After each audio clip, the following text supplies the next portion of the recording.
Bíblia completa em um ano, dia 127, 2 Crônicas 28. Acás tinha 20 anos quando começou a reinar e reinou em Jerusalém por 16 anos. Ao contrário de seu antepassado Davi, não fez o que era certo aos olhos do Senhor. Em vez disso, seguiu o exemplo dos reis de Israel. Fez ídolos de metal para adorar a Baal. Queimou incenso no vale de Ben-Rinom e chegou a sacrificar os próprios filhos no fogo.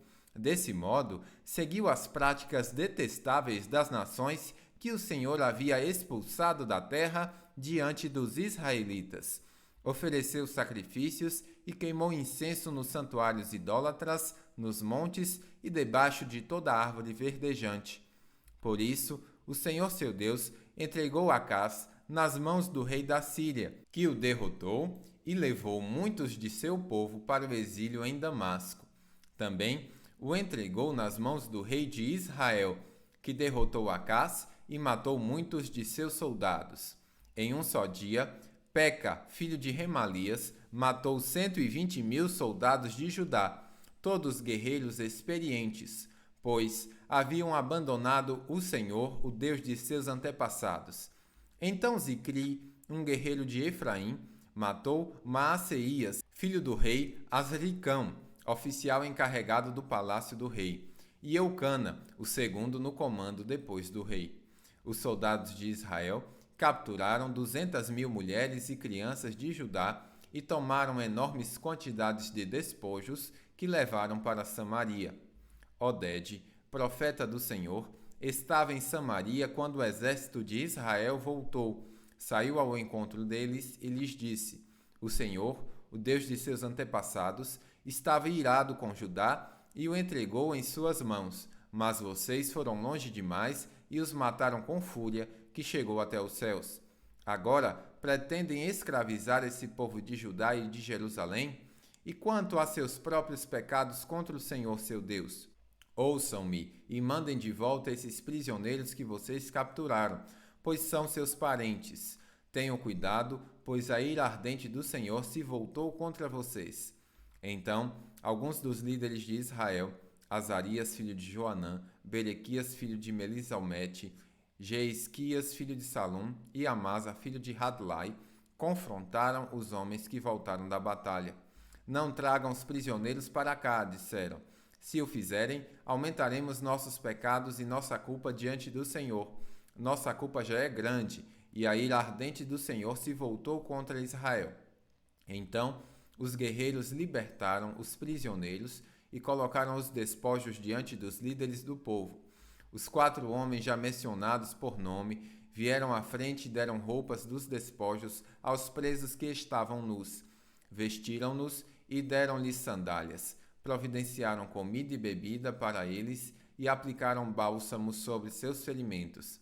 Puseram sobre jumentos aqueles que estavam fracos e levaram todos os prisioneiros de volta para seu povo em Jericó, a cidade das palmeiras. Depois voltaram para Samaria. Nessa época, o rei Acás pediu ajuda ao rei da Assíria. Os exércitos de Edom tinham invadido Judá outra vez e levado prisioneiros. Os filisteus haviam atacado cidades nas colinas de Judá e no Neguebe, conquistaram e ocuparam Bet-Semes, Aijalon e Gederote, além de Socó, Timna, Ginzo, como seus povoados. O Senhor humilhou Judá por causa de Acás, rei de Judá, pois ele havia incentivado o povo a pecar e havia sido inteiramente infiel ao Senhor.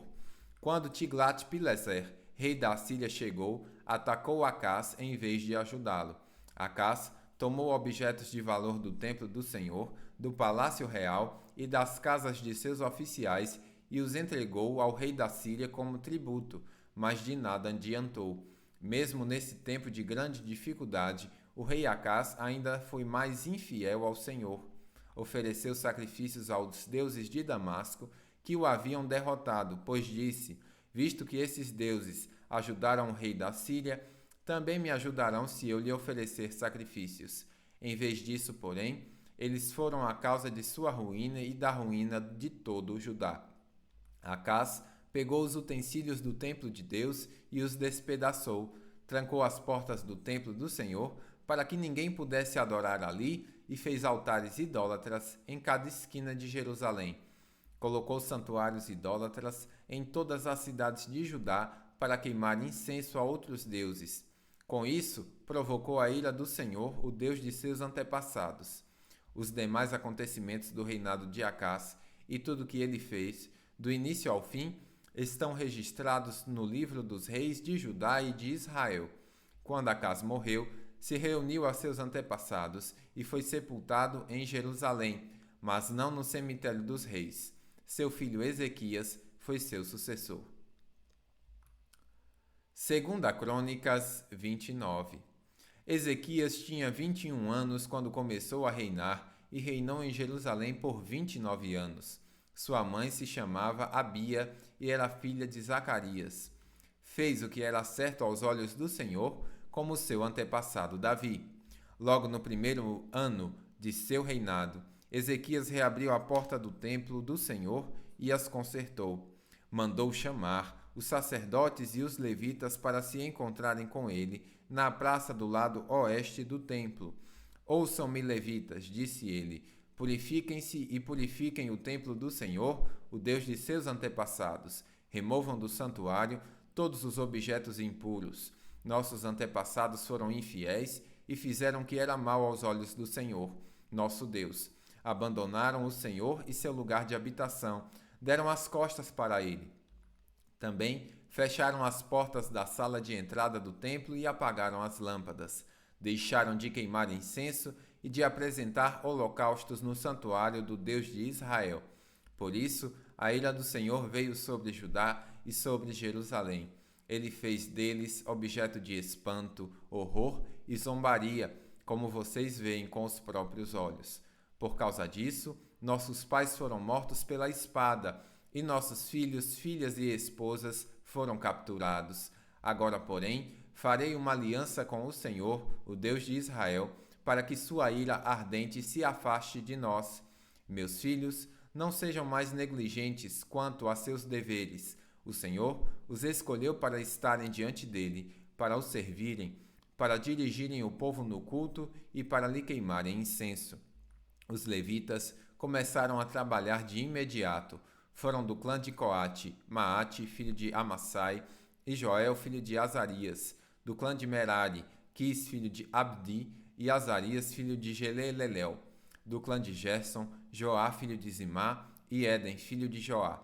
Da família de Elisafã, Sinri, Jeuel. Da família de Asaf, Zacarias e Matanias.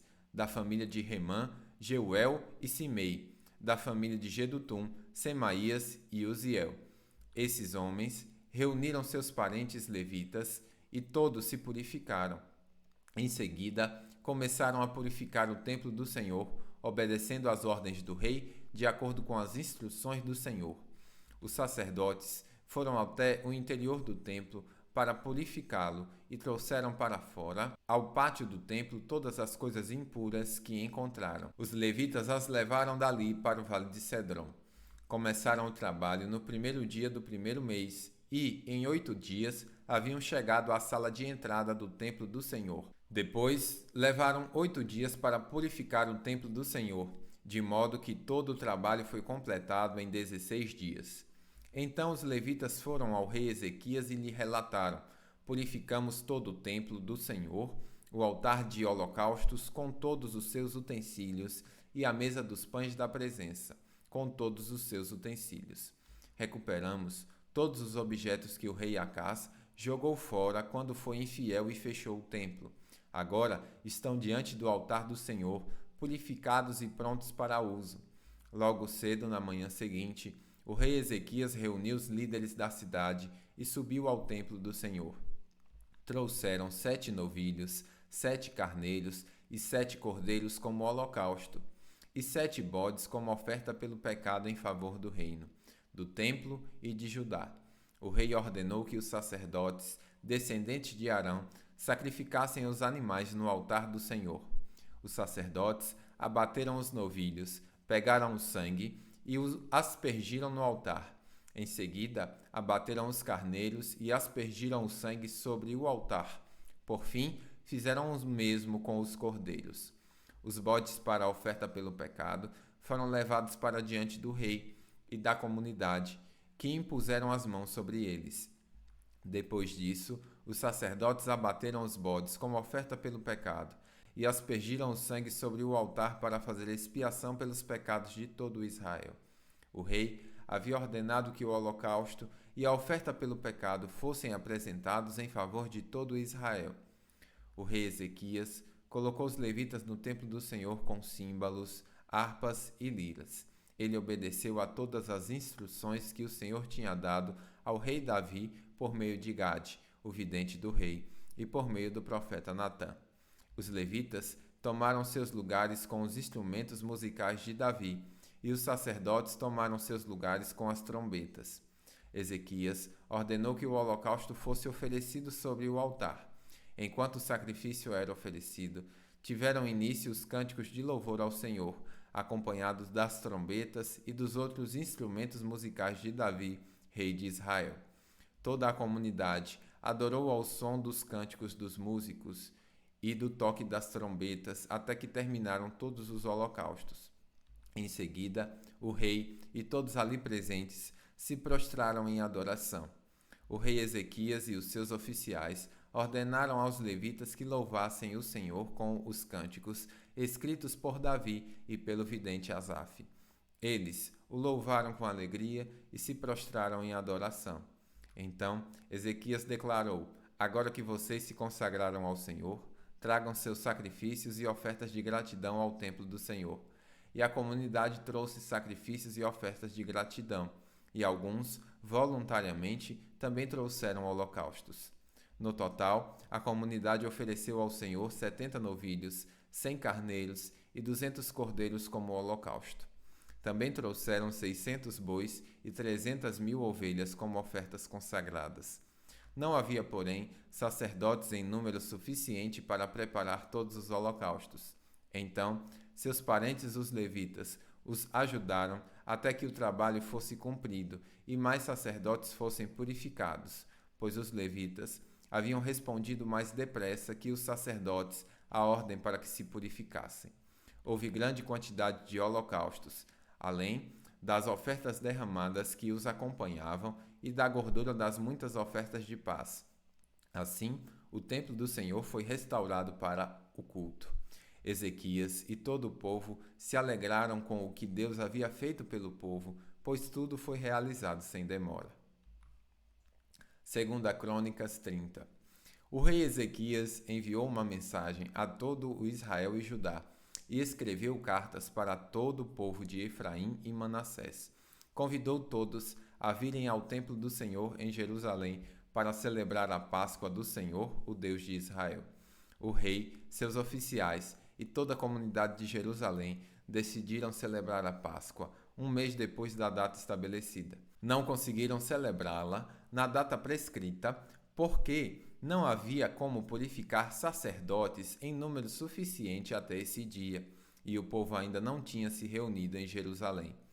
Esse plano para celebrar a Páscoa pareceu bom ao rei e a toda a comunidade. Assim, fizeram uma proclamação em todo Israel, desde Berseba ao sul até Dan ao norte, convidando todos a virem a Jerusalém para celebrar a Páscoa do Senhor, o Deus de Israel. Fazia tempo que esta festa não era celebrada por um grande número de pessoas, como a lei exigia. Por ordem do rei, mensageiros foram enviados a todo Israel e Judá. Levavam cartas que diziam: Ó israelitas, voltem para o Senhor, o Deus de Abraão, Isaque e Israel, para que ele se volte para nós, os poucos que sobrevivemos à conquista pelos reis assírios. Não sejam como seus antepassados e parentes que foram infiéis ao Senhor, o Deus de seus antepassados, e se tornaram objeto de desprezo, como vocês mesmos podem ver. Não sejam teimosos, como eles foram, mas submetam-se ao Senhor. Venham a este templo que ele consagrou para sempre. Adorem o Senhor seu Deus, para que sua ira ardente se desvie de vocês. Pois, se voltarem para o Senhor, seus parentes e seus filhos serão tratados com bondade por aqueles que os capturaram e voltarão a esta terra, pois o Senhor seu Deus é cheio de graça e compaixão, não os rejeitará se voltarem para ele. Os mensageiros foram de cidade em cidade, em Efraim e Manassés, e até o território de Zebulon, mas a maioria do povo riu e zombou deles. Contudo, alguns de Asser, Manassés e Zebulon se humilharam e vieram a Jerusalém. Ao mesmo tempo, a mão de Deus estava sobre o povo da terra de Judá, dando-lhes um só coração para obedecer às ordens do rei e seus oficiais, conforme a palavra do Senhor. Assim, uma grande multidão se reuniu em Jerusalém no segundo mês para comemorar a festa dos pães sem fermento. Começaram a trabalhar e removeram os santuários idólatras de Jerusalém. Também removeram todos os altares de incenso e os jogaram no vale de Cedron. No 14º dia do segundo mês, o povo abateu o cordeiro pascual. Isso deixou os sacerdotes e levitas envergonhados. Por isso, se purificaram e trouxeram holocaustos ao templo do Senhor. Tomaram seus lugares no templo conforme a instrução da lei de Moisés, homem de Deus. Os levitas trouxeram sangue dos sacrifícios para os sacerdotes e o aspergiram sobre o altar. Visto que muitas pessoas não haviam se purificado, os levitas tiveram de abater para elas o cordeiro pascual, a fim de consagrá-las ao Senhor. A maioria dos que vieram de Efraim, Manassés, Issacar e Zebulon não havia se purificado, mas o rei Ezequias orou por eles e foi permitido que comessem a refeição pascual, embora isso fosse contrário aos requisitos da lei, pois Ezequias orou que o Senhor, que é bondoso, perdoe aqueles que resolveram buscar o Senhor, o Deus de seus antepassados, mesmo que não estejam devidamente purificados, conforme os padrões do santuário. E o Senhor ouviu a oração de Ezequias e perdoou o povo. Então, os israelitas que estavam em Jerusalém comemoraram com grande alegria durante 7 dias a festa dos pães sem fermento. A cada dia, os levitas e os sacerdotes louvavam o Senhor com instrumentos ressoantes. Ezequias elogiou todos os levitas pela aptidão que demonstraram no serviço ao Senhor. A celebração prosseguiu por 7 dias. Apresentaram ofertas de paz e o povo agradeceu ao Senhor, o Deus de seus antepassados. Toda a comunidade resolveu continuar com a festa por mais 7 dias, de modo que celebraram com alegria por mais de uma semana. Ezequias, rei de Judá, deu à comunidade 1.000 novilhos e 7.000 ovelhas para as ofertas, e os oficiais deram 1.000 novilhos e 10.000 ovelhas e cabras. Neste meio tempo, muitos outros sacerdotes se purificaram. Toda a comunidade de Judá se alegrou, incluindo os sacerdotes, os levitas, todos que vieram da terra de Israel, os estrangeiros residentes em Israel que vieram para a festa e todos que moravam em Jerusalém. Houve grande alegria em Jerusalém, pois a cidade não via uma celebração como esta desde os dias de Salomão, filho do rei Davi. Então, os sacerdotes e os levitas levantaram e abençoaram o povo, e Deus, de sua santa habitação nos céus, ouviu sua oração. Bíblia completa em um ano, final do dia 127.